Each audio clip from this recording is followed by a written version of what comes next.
अगर मैं आपसे कहूं कि ईरान ने खाना खाना तक दुश्वार कर दिया है नेतन्याहू का। अरे हाँ, नेतन्याहू जब खाना खाने बैठे थे ना, तो तुरंत सायरन की आवाज आने लगती है।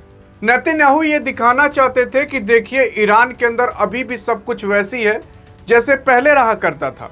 लोग रेस्टोरेंट में जा रहे हैं, लोग खाना खा रहे हैं, लोग घूम टहल रहे हैं। लेकिन यार, सच्चाई कुछ और ही है। अगर आप यहाँ पर देखने की कोशिश करोगे तो आपको खुद ये एहसास हो जाएगा कि आखिरकार रियल में हो क्या रहा है। जहाँ पर अगर ईरान में देखोगे तो वहाँ के जो विदेश मंत्री और बाकी अन्य लोग हैं, वो लोग खुलेआम रोड पर टहल रहे हैं, जनता के बीच हैं। तो वैसा ही कुछ काम करने के लिए आपके नेतन्याहू भी उतरे थे। नेतन्याहू सोचे कि चले एक ठो रेस्टोरेंट में एक व्यवस्था पूरी बनाएं और फिर उसके बाद खाना वाना खाएंगे और एक वीडियो बनाएंगे और जनता को दिखाएंगे कि देखो दुनिया, हमारे यहाँ भी सब नॉर्मल है। रेस्टोरेंट खुले हैं, यहाँ तक कि प्रधानमंत्री जाकर वहाँ पर खाना खा रहे हैं। लेकिन जानते हो क्या हुआ था इस वीडियो के बाद?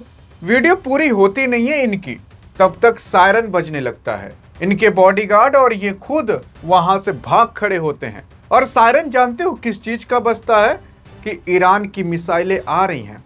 अब वो ईरान की मिसाइलें इनके ऊपर गिरती, कहीं और गिरती, ये तो किसी को नहीं पता था। तो ये भी भाग खड़े हुए।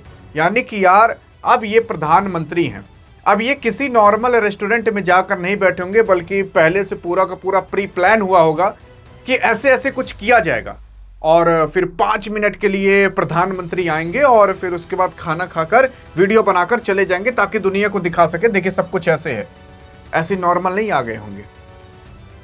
तो यहां पर ये 5 मिनट तक नहीं रुक पाए, बिल तक नहीं दे पाए। वो भी दिखाते कि देखिए हम बिल देकर जा रहे हैं। लेकिन वहीं ईरान में देखोगे तो ईरान के बड़े बड़े नेता लोग भाई साहब रियल में सड़कों पर घूम रहे, जनता के बीच सेल्फी तक ले रहे हैं।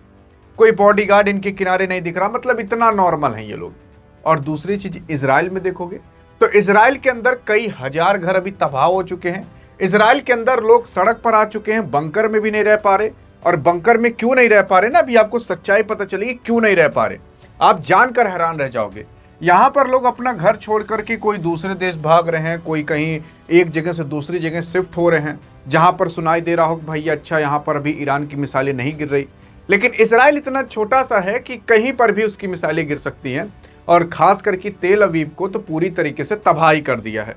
अगर आप यहां पर देखने की कोशिश करोगे तो देखो ना यार, आपको मैं सबूत भी दिखाता हूं। यहां पर ब्रेकिंग न्यूज एक आ रही है कि इजराइल के अंदर जब नेतन्याहू डिनर करने के लिए गए थे और एक रेस्टोरेंट में, तो वहां पर मिसाइल की आवागमन सुनाई दिया, जिसकी वजह से वहां पर सायरन बजा। और सायरन बजने के बाद नेतन्याहू बिल भी नहीं दे पाए और उनको वहां से तुरंत ही भाग खड़ा उठाना पड़ा, क्योंकि उनके बॉडीगार्ड भी थे, इनको कुछ हो न जाए इस वजह से। अब एक वीडियो के लिए अपनी जान तो दांव पर नहीं लगा सकते थे, लेकिन ये वीडियो दिखा दे रहा है कि आखिरकार इजराइल में बीत क्या रहा है। हाँ जी हाँ, ये इजराइल के अंदर क्या चीजें हो रही हैं, ये सबूत है। प्रधानमंत्री यार कहीं नहीं बैठ पा रहा, इतना बुरा हाल है इजराइल के अंदर। हाँ, माना कि इजराइल भी बहुत बुरा हाल कर रहा है ईरान का और बाकी अन्य लोगों का, लेकिन जितना बुरा हाल इनका हो गया ये सोचे नहीं थे। बाकी अगली खबर तो सुनकर के आप चौंक ही जाओगे। यहां पर ईरान अब चुन चुनकर उन अपार्टमेंट को निशाना बना रहा है जहां पर खुफिया जानकारी के मुताबिक इजरायली अधिकारी अब मंत्री वहां पर हैं। 2026 का युद्ध और भी अब खतरनाक हो जा रहा है। जानते हो क्यों?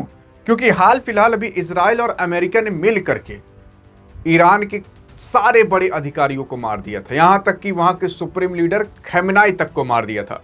अब वही ईरान कर रहा है।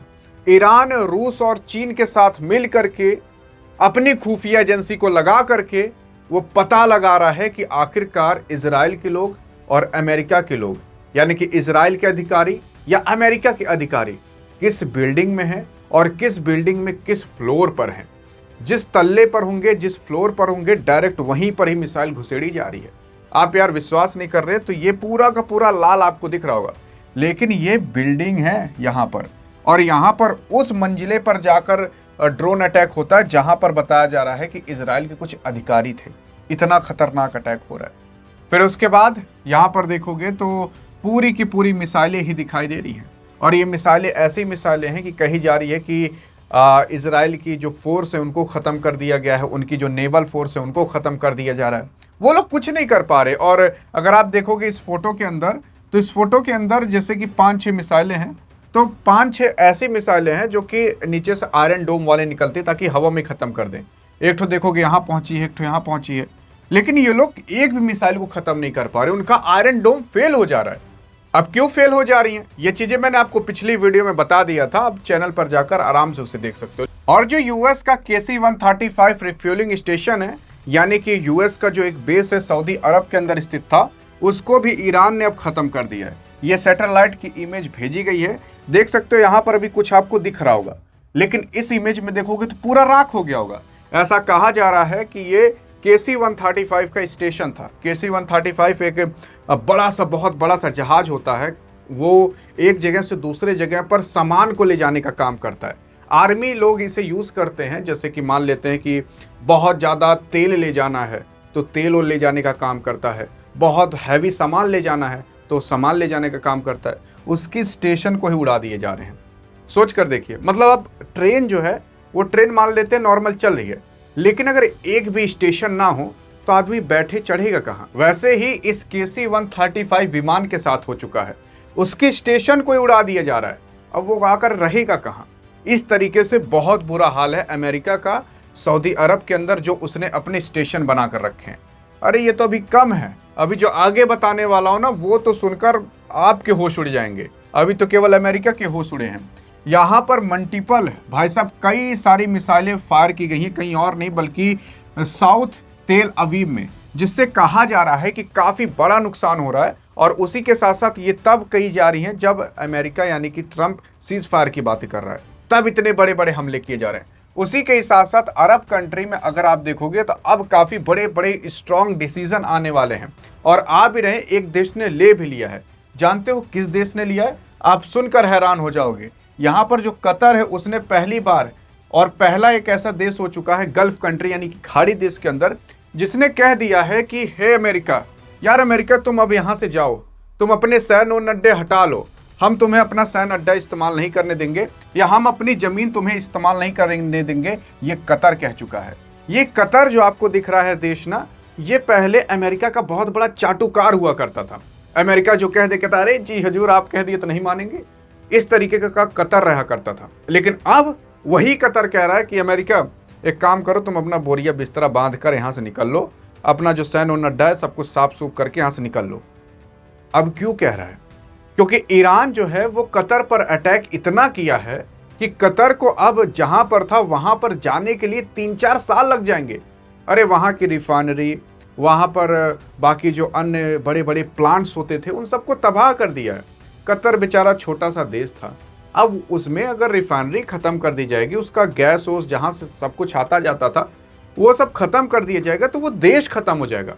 तो इतना बड़ा रिस्क अब कतर नहीं लेगा। वो पहला ऐसा गल्फ कंट्री बना है जिसने कह दिया है कि अमेरिका को अब नहीं इस्तेमाल करने देंगे। और सऊदी अरब भी अब इसी की ही प्लानिंग में लगा है कि हम भी कह दें कि अमेरिका यार तुम भी यहाँ से निकलो। अगर ऐसा सऊदी अरब कह दिया तो सारे देश लगभग कह देंगे, और फिर अमेरिका वहाँ से अपना बोरिया बिस्तरा बांध कर निकल लेगा। अमेरिका का झगड़ा खत्म हो जाएगा और ईरान और इजराइल के ही बीच झगड़ा बचा रहेगा।